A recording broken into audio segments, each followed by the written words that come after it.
ناظرین، جو مناظر آپ دیکھ رہے ہیں یہ ماجد عرف ماجہ مصری کی تدفین کے مناظر ہیں۔ ان کو لے جایا جا رہا ہے، ہاسپٹل لے جایا جا رہا ہے کہ ذرائع کے مطابق بتایا جا رہا تھا کہ یہ جو کہ آج مطلب اس دنیا سے چلے گئے تھے پردہ فرما کے تھا، جبکہ ان کا نماز جنازہ بھی پڑھا دیا گیا ہے۔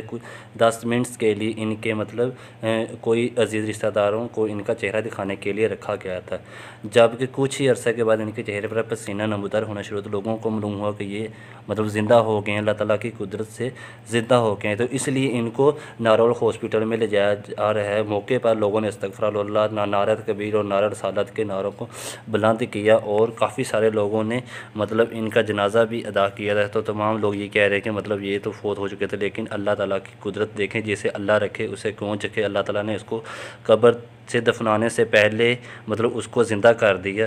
تو یہ دیکھیں مناظر آپ کے سامنے ہے کہ ان کو ایمبولینس میں بٹھایا جا رہا ہے اور ان کو ہاسپٹل ناروال کے ڈسٹرکٹ ہاسپٹل میں لے جایا جا رہا ہے، جہاں پر بتایا جا رہا ہے کہ ان کی حالت کافی بہتر تسلی بخش ہے، جبکہ ان کی جو کہ بتایا جا رہا ہے کہ انشاءاللہ تعالیٰ ان کی طبیعت بہت ٹھیک ہو جائے گی اور جلد یہ صحت یاب ہو جائیں گے۔ تو دیکھیں ناظرین، آپ کے سامنے یہ سارے مناظر دیکھ رہے ہیں کہ ان کو لے جایا جا رہا ہے۔ لوگ کافی ہجوم اکٹھا ہوا ہے، جو کہ نعرہ تکبیر اور نعرہ رسالت کے نعروں کی گونج لگی ہوئی ہے۔ دیکھیں آپ کے سامنے مناظر ہیں، یہ مناظر آپ دیکھ رہے ہیں شکرگڑھ کے رہائشی عیسیٰ چونک کے رہائشی ماجد عرف ماجہ مصری جو کہ قضائے الہی سے وفات پا گئے تھے، جبکہ ان کی تدفین سے 10 منٹ پہلے ان کے کسی رشتہ دار نے ان کا چہرہ دیکھنے کے لیے آ رہے تھے۔ تو جبکہ اچانک معلوم ہوا کہ یہ مطلب ان کے چہرے سے پسینہ نمودار ہونا شروع، تو لوگوں نے سمجھا کہ یہ زندہ ہو گئے۔ تو واقعی اللہ تعالیٰ جسے رکھے اسے کون چکے، تو وہ اللہ تعالیٰ کی قدرت سے زندہ ہو گئے ہیں۔ تو یہ دیکھیں آپ کے سامنے مناظر ہیں، ان کو لے جایا جا رہا ہے ہاسپٹل کی طرف۔ تو انشاءاللہ تعالیٰ بتایا جا رہا ہے کہ ان کی حالت کافی تسلی بخش ہے۔ انشاءاللہ تعالیٰ اللہ تعالیٰ نے ان کو زندگی دی ہے، جبکہ مطلب سمجھیں کہ ان کو دوسرا جنم ملا ہے، اللہ تعالیٰ نے دوبارہ ان کو زندگی بخش کی ہے۔ یہ اللہ تعالیٰ کی قدرت کے نمونے اس طرح کافی سارے ہوتے رہتے ہیں۔ تو یہاں سے اللہ تعالیٰ کی قدرت کا پتہ چلتا ہے کہ ایک اللہ تعالیٰ ہے جو کہ مطلب جسے چاہے جو مرضی مطلب عطا کر سکتا ہے۔ تو دیکھیں ان کو اللہ تعالیٰ نے دوبارہ زندگی عطا کی ہے۔ تو اسی طرح کے اللہ تعالیٰ کے بہت سارے معجزے نمودار ہوتے رہتے ہیں جو کہ انسان کے ایمان کو تازہ کرتے ہیں۔ تو دیکھیں ناظرین آپ کے سامنے ہے کہ ان کو ہاسپٹل لے جایا جا رہا ہے۔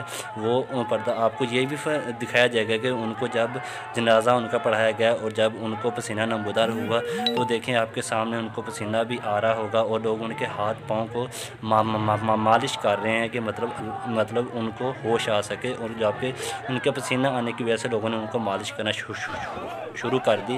اور یہ دیکھیں آپ کے سامنے ان کو لوگ ہوا وغیرہ دے رہے ہیں تاکہ مطلب ان کو سانس کا پرابلم نہ بنے۔ یہ دیکھیں لوگ ان کو مالش کر رہے ہیں، مطلب ان کو کوئی بھی اگر سانس کی دشواری ہے تو مطلب ان کے جو خون کی جو رگش ہے وہ تیز ہو جائے۔ دیکھیں ناظرین آپ کے سامنے ناظرین یہ ہے تدفین کے وقت جب ان کو دفنایا جا رہا تھا، تو ان کے چہرے سے پسینہ نمودار ہوا۔ دیکھیں آپ کے سامنے وہ اس کی جو باڈی ہے وہ ہل بھی رہی ہے۔ تو ناظرین امید ہے کہ یہ ویڈیو آپ دوسروں تک لازمی شیئر کریں گے تاکہ وہ بھی اللہ تعالیٰ کی اس قدرت سے آگاہ ہو سکے، تاکہ وہ بھی اللہ تعالیٰ کا شکر ادا کر سکے، تاکہ وہ ان کے علم میں بھی آ جائے کہ اللہ تعالیٰ ہر چیز پر قادر ہے۔ اللہ تعالیٰ جو چاہے جسے چاہے عطا کر سکتا ہے، جو چاہے کسی سے لے بھی سکتا ہے۔ تو ملتے ہیں ایک اور نئی ویڈیو کے ساتھ۔ اوکے، اللہ حافظ تمام مسلمان بھائیوں کو میری طرف سے السلام علیکم۔